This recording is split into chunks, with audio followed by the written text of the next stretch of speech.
The federal government has rejected the European Union's final report on the 2023 general elections, denouncing it as a poorly done desk job.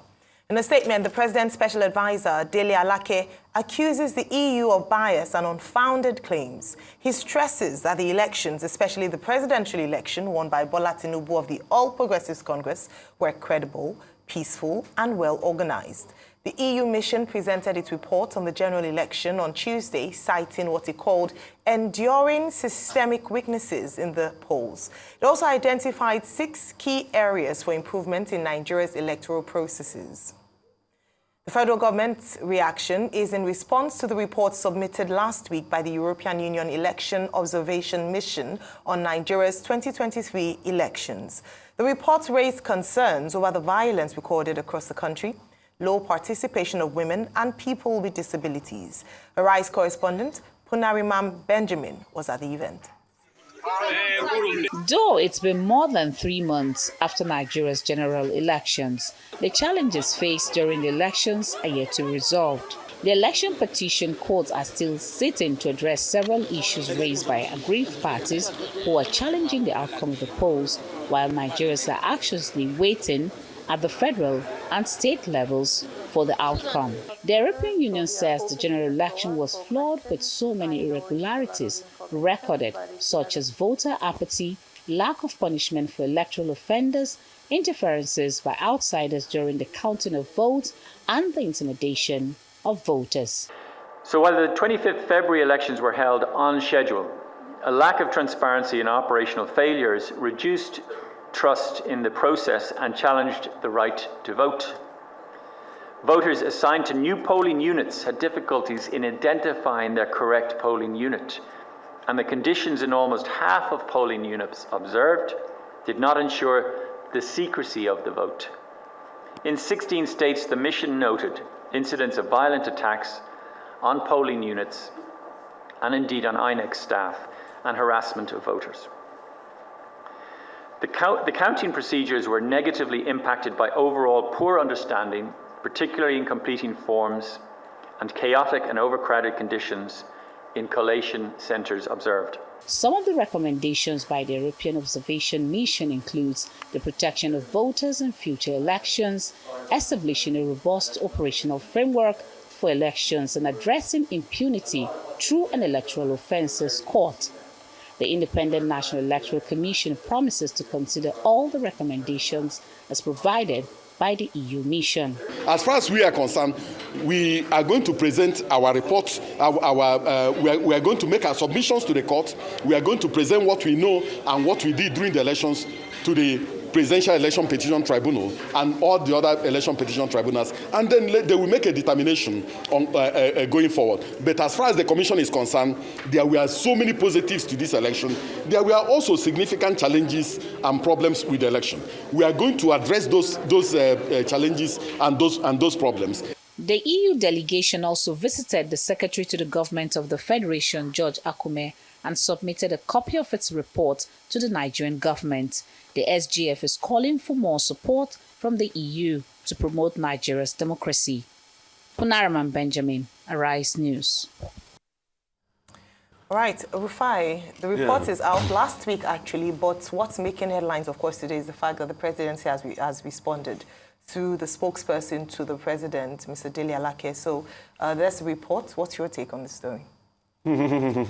I saw the response of the presidential spokesperson, and I laughed. Humor. Pure humor. You rebuff a report, but you don't have empirical analysis to point out the holes in the report. And you didn't rebuff it. You said it was a badly done job. No, the EU report was a well-done job. Kudos to the EU for empirically analyzing what happened in the elections and putting a report out there. A lot of Nigerians want to forget the trauma of the last elections. An election that promised so much but delivered so little. Is it the same elections that people were divided in Lagos? That town criers were coming out to tell people not to come vote? Is that same elections where people were beaten, blue, black, were hurt, and there was rancor everywhere? That our journalists, Okpe, where are you? Okpe was beaten and punched in the face. for going to cover an election? Is this same election that somebody is trying to defend? This same election that we saw what happened in Obiakpo, we became a butt of jokes by the international community. This same election that on the 1st of March, Financial Times wrote Nigeria's flawed elections. Same elections that people didn't want to come. And these same elections that INEC has not been able to tell us what kind of technical glitch happened.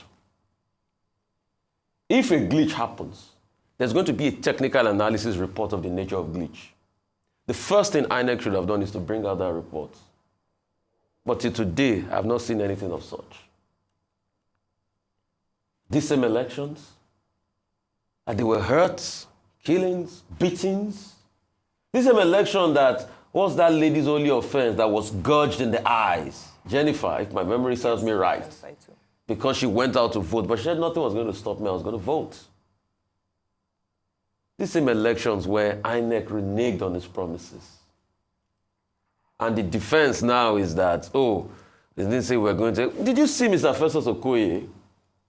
When our colleague asked him, what kind of technical glitch, he couldn't answer. I said the case is in court. We'll see when the defense opens. It opens today, isn't it? 3rd of July. We'll see when the defense opens. But you see, what we are saying is for us to move a country forward, we need the truth. We have had an elections like this in 2007. But the man that benefited, Umar Musa Yar'Adua, came out to say, I know the elections that brought me were fraught with irregularities. And he gave us the Ways report, which is the template for how elections should be today. We shouldn't deny the fact that the elections were filled with a lot of anomaly. 220 million population projected. Only 25 million people voted. So isn't the voter apathy shocking to Nigerians? Say, look at the chaos, look at the rancor, look at the pain that Nigerians face, look at the bewilderment that Nigerians faced after the elections. But what did the politicians do? They divided us further. EU, thank you for your very good reports. Those that have ears, let them hear. Yes, some say it's a poorly done, bad job. I think they too should release their own report. Let's see. As long as they can't pick out the lies in the EU report, let's tell ourselves the truth in this country. If we want this country to grow, we must speak the truth to power every time. And that's what people don't like doing because they benefit from sycophancy. Because these same people that were hurt, all of a sudden, they are going to look for positions the next minute. Atenujaism is killing a lot of people. Atenujaism. They can't tell the truth because of what they want to benefit and going to eat. But I know Nigerian democracy will live tall. We'll come out of this. We'll keep looking at the future. There'll be possibilities that abound. But kudos on the EU for that report. Those that should take feedback should take feedbacks. And if we don't want to take feedbacks, the people are making up their minds and their decisions. And that's why you see that voter apathy is on the increase. People are not even coming out to vote again. Last election cycle, more people came out to vote than now. Dr. Abati, I yield the floor. Okay.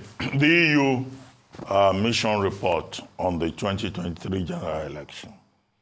For context, because we almost must, we should always put this in context. The European Union Election Observation Mission, led by Barry Andrews, was in Nigeria for about 3 months before the election and after the election. What is new is that our European Union Election Observation Mission, EUOM, as it is called, has now released its final report. It is natural for different stakeholders to react in different ways to the report. Labour Party and the People's Democratic Party say that they have been vindicated, that what the EU has done is just to confirm what they've been saying, that that election, 2023 general election, was marred with irregularities, okay? But the winning party, the ruling party, the APC now comes around and says, look, the European Union mission led by Barry Andrews is guilty of bias, and that, in fact, it is based on wrong assumptions. What is the argument put forward by the government of the day? Simply that the EU had just 11 analysts and about 40 election observers across over 700,000 polling units across the country. And their argument is that, look, with 40 observers across over 700,000 election polling units and just 11 analysts in Abuja, in terms of deployment, the federal government of Nigeria, the Tinubu administration argues that the EU could not have had a favorable, objective assessment of the election. However, the thing to note here is that it's very characteristic of the Nigerian government.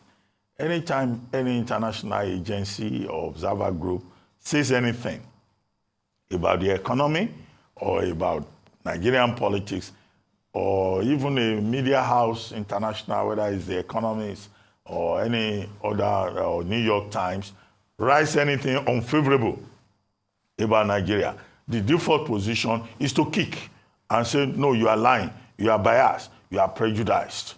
So that's the context in this particular regard. So nobody should also be surprised that Labour Party and the People's Democratic Party are both saying, oh, we have been vindicated.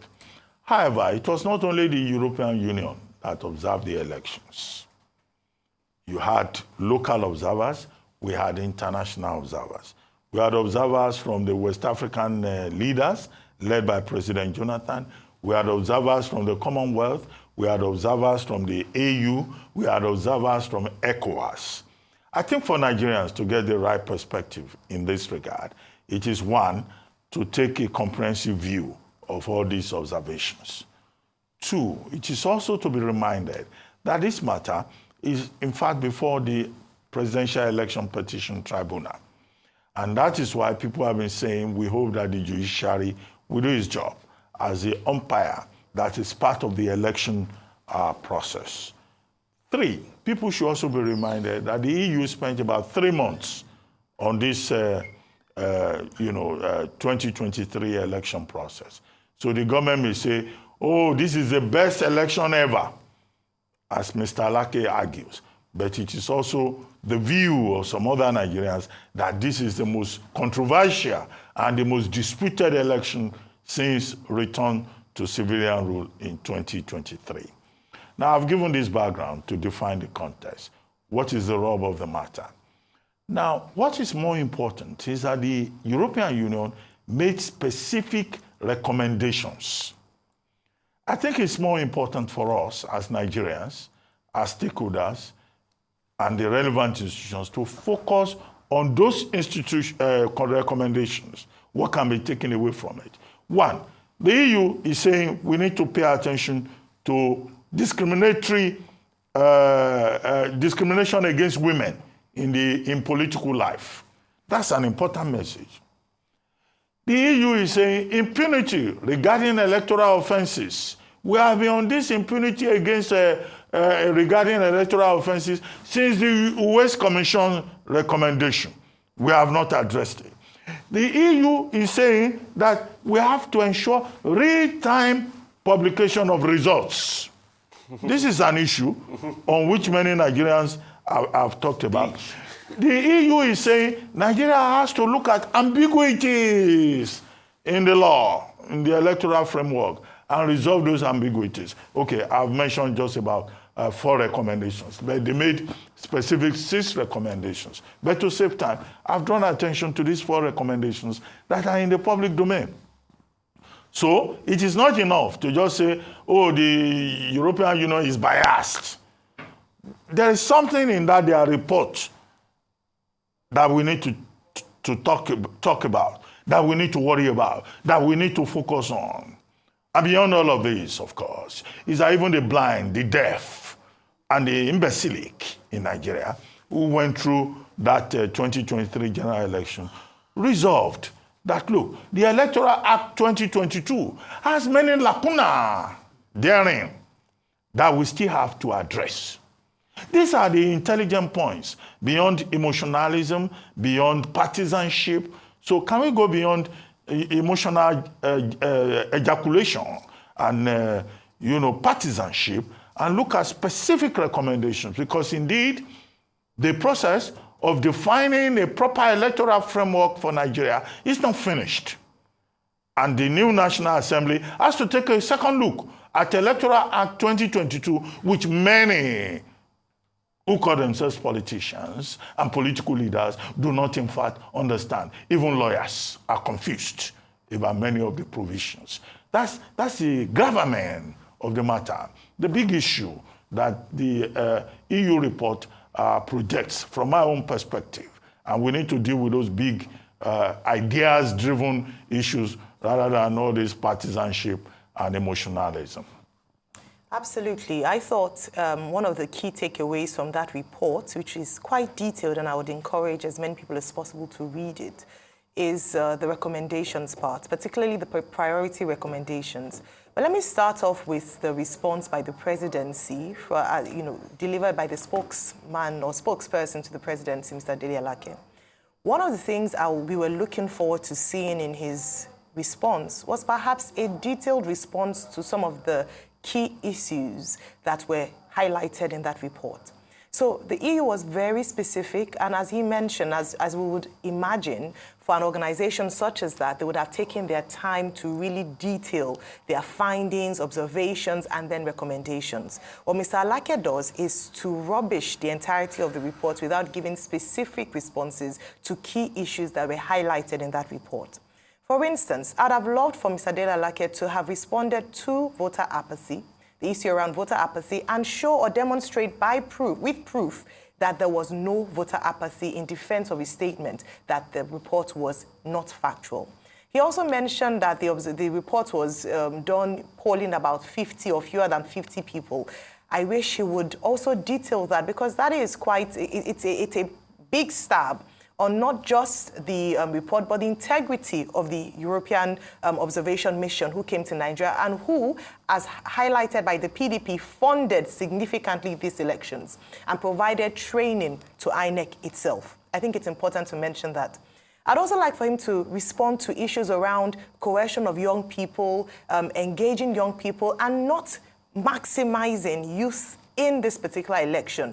Let him demonstrate with proof. It's not enough for us to receive rebuttals or rejoinders, but with just a holistic rubbishing of the report. This is an intellectual conversation or debate. So if there is anything wrong or misleading about that report, beyond just making sensational headlines as to how jaundiced the report is, it would be great for them to respond line by line, accusation or perhaps observation by observation, to defend their part. One key area I'd like to mention is the EU's observation of the role of the media, and in some cases, media suppression. In fact, the EU's report praised the way the media reported this election. They talked about the fact that the media gave equitable platforms or equitable space to all political parties. So where we had the APC come for an interview, the PDP balanced it. However, what they said was that when we had interviews with some of the key candidates during this election, they tried to avoid questions that talked about the merit of what they were going to do. Instead, spend time slinging or mudslinging their opponents. And this was clear. We saw that even on the show, whereby would try to bring issues on the table, and rather than that, would see candidates or representatives want to speak against the other party. That was clear. We were all witnesses to that.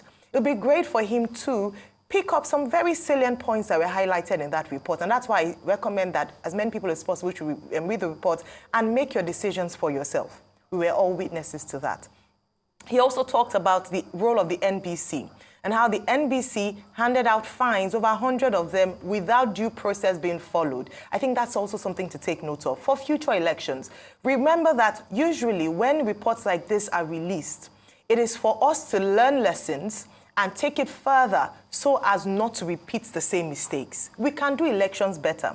We saw what's played out even in other parts of Africa, as we will see other elections take place in the next few months and next year. It is important for us to begin to conduct elections whereby we do not become a ridicule before the world, or it doesn't become an issue for us as a nation. Also, very importantly, they mentioned that the Election Act of 2022 was supposed to be a game changer. So they did highlight some positives in terms of BVAS, but unfortunately, some of the shortcomings, even of BVAS, are not having real-time transmission of results as was promised by INEC.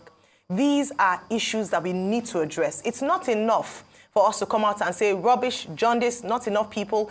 I believe that we do have a very experienced man when it comes to being the spokesperson of the presidency. Mr. Dele Alake himself has been in media for a very long time and is a respected figure in that line. Therefore, when responses should come to reports like this, it should be intellectual and it should be fact-based. Hopefully, we'll get further reports from that. But again, like I mentioned, recommendations, great. They also talked about, beyond participation of women, also talked about engaging the youth better in future elections. I think that's quite credible and something to look out for in that report.